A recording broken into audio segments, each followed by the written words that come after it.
So, um, you ever catch yourself watching a show and suddenly realize, like, you're not just following the plot anymore, you're also maybe mentally bookmarking half the locations for a trip. Oh, absolutely. Happens all the time. Turns out you're definitely not alone there. Right. Well, welcome to the deep dive. Today, we're plunging into this whole world of set jetting, this, very real thing where people travel specifically to places they've seen on screen. It's really quite something how our favorite shows are now basically acting like, well, travel agents, shaping our vacation dreams. We've been looking at all sorts of stuff, tourism data, cultural reports, articles, trying to get a handle on why it's blown up like this and, Mm. what the impact really is and maybe how you can tap into it for, well, genuinely better travel. Yeah, and let's be fair, the idea itself isn't, like, totally brand new, is it? No, not I entirely. mean, think about Breakfast at Tiffany's making people dream of New York or uh, Braveheart and the Scottish Highlands. People have been doing that for ages. True, movies have always had that pull. But what feels different now? What's the game changer that's made set jetting such a thing right now? I think it really comes down to the sheer volume and honestly the global reach of streaming TV. We're not just getting Hollywood blockbusters anymore. We're seeing these incredible international series. Right, with amazing cinematography. Exactly. Stunning visuals, often shot in really diverse real-world locations. Mm. And because you're seeing these places week after week, maybe, it builds this more persistent desire. It feels more relatable, more achievable somehow than just a 2-hour movie might. It makes these kind of dreamlike places feel almost, well, touchable, like our favorite characters are our tour guides. Sorta, yeah, inadvertently. So let's get specific. Which shows, which places have really seen this set jetting thing boom? I mean, first thought has to be Dubrovnik, right? Croatia, Oh, definitely. King's Landing in Game of Thrones. I mean, wow, that place basically became synonymous with the show. It really did. And what's interesting there is the type of tourism it brought, lots of younger travelers focused on experiences, and they often came in the shoulder seasons, which actually helped Dubrovnik extend its tourist season. Wow, okay. But it also put a massive strain on the city, especially the Old Town, the UNESCO site. Yeah. They actually had to bring in new rules to manage the crowds. Right. Makes sense. Okay. And switching gears completely, Paris. Thanks to Emily in Paris, it seems like it's become this magnet for a very specific kind of photo op trip. Yeah, exactly. Those perfect Instagram shots are now like key checklist items for visitors. Places like Palais Royal or... Place de l'Estrapade, the Pont Alexandre III Bridge, Hmm. they've become these selfie hotspots directly because of the show. It really shows how visual media translates straight into, people's actual travel plans. It really does. Okay, from romantic Paris to something way more stark. Iceland. Yes. It feels like if you need a landscape that just screams fantasy or maybe like futuristic isolation, Iceland's the place. Game of Thrones again, Black Mirror. And it taps into different desires, I think. For the fantasy fans, it's about stepping into this, like, truly otherworldly place. For maybe the Black Mirror viewers, it's more about that raw, untamed nature. Beautiful, but maybe a little unsettling. Yeah, I can see that. And for pure immersion in a fantasy world, Mm-hmm. you can't really top New Zealand and the Lord of the Rings, can you? No, definitely not. They didn't just film there, they built Hobbiton. It's still there. And that's the key, isn't it? How a story can create this really lasting, deep tourism draw. New Zealand totally leaned into it. They built whole experiences around Hobbiton, around Middle-earth, letting fans properly step into that world. It created this whole sub-industry for them. Amazing. Okay, let's circle back stateside. A classic set jetting city, New York. Oh, yeah, the ultimate. I mean, Friends, Sex and the City, Gossip Girl. These shows have basically given generations of viewers a map of the city. And what's interesting with New York is how different shows give you different lenses on the same place. Sex and the City's New York is not quite Gossip Girl's New York, They attract different crowds with different interests based on the show they love. That's a great point.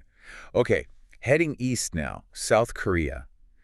The Hallyu wave, the Korean wave, is massive. Shows like Squid Game, Crash Landing on You. Absolutely. It's had a huge impact on tourism. But want to go see it. It really shows how interconnected entertainment and travel are now globally. These K-dramas get popular worldwide, and suddenly there's this massive desire not just to watch, but to experience Korean culture, food, and, yeah, visit the spots where these stories happened. And we can't forget Northern Ireland either, another big one for Game of Thrones, those rugged coasts, the castles. Yeah, it became almost like pilgrimage sites for fans, didn't they? Definitely. And it's a perfect example of how a region maybe not on the main tourist trail can suddenly get this huge boost, this recognition, just from being featured prominently in a hit show. Okay, so we've seen where people are going.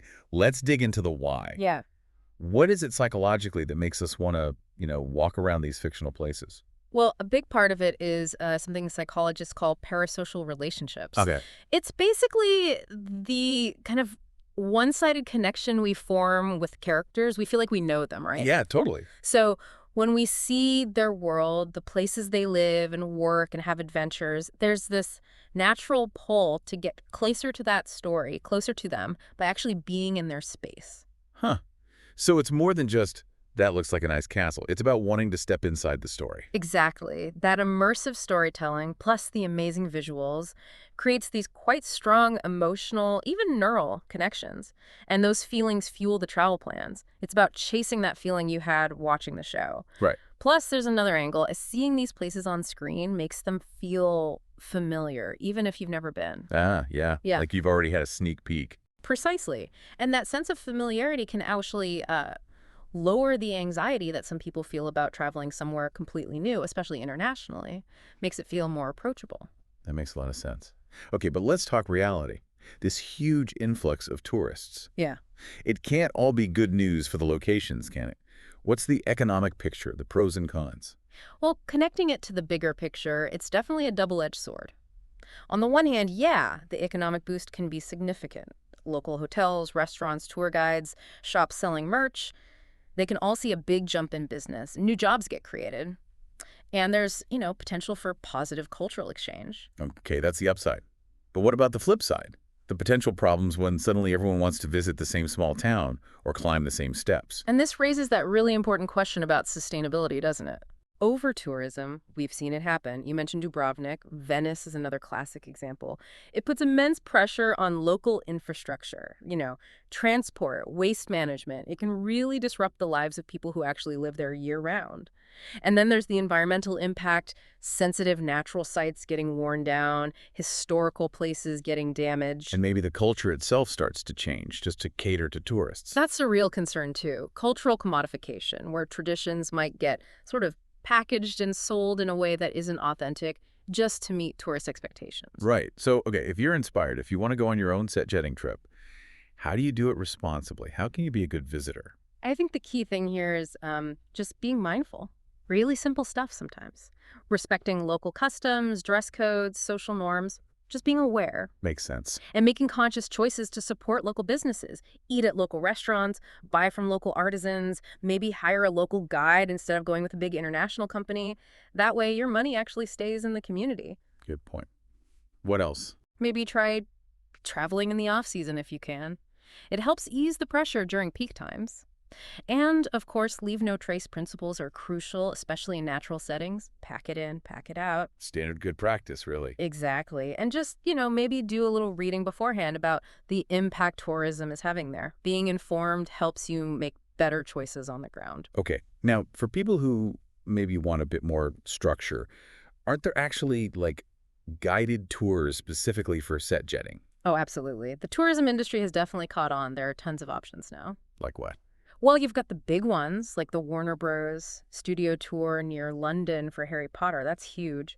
Or dedicated Game of Thrones tours in Northern Ireland and Croatia. Sometimes guides are even in costume, really getting into it. Huh, yeah. And classics, too. There's still a Sound of Music tour in Salzburg, Austria.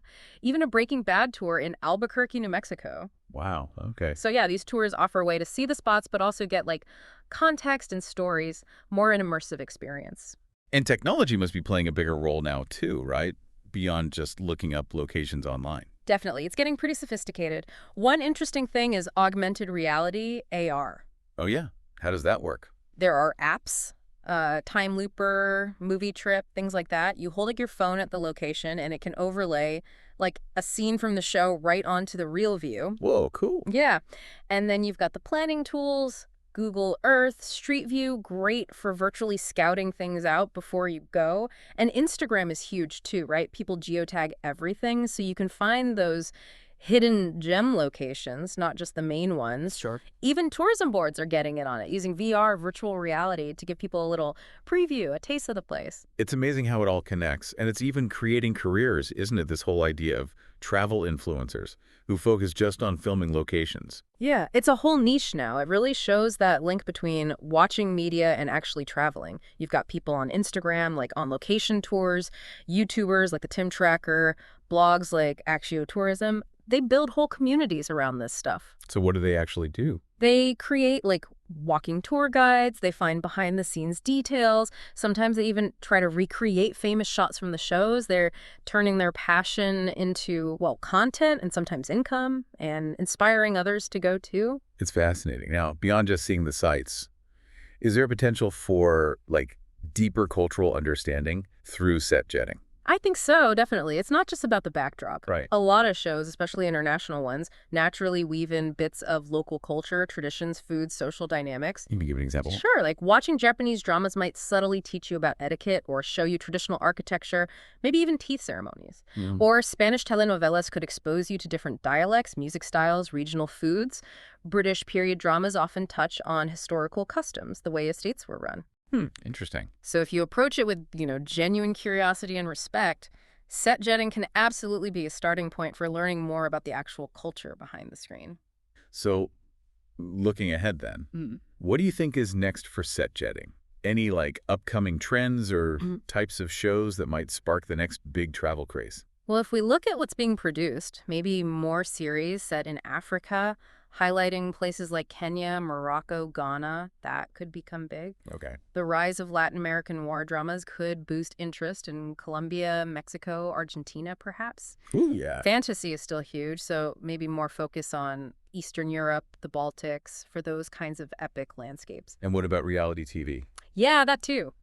Think about the fancy resorts on shows like The Bachelor or the remote islands used in Survivor. Those places often see a bump in interest. Huh, true.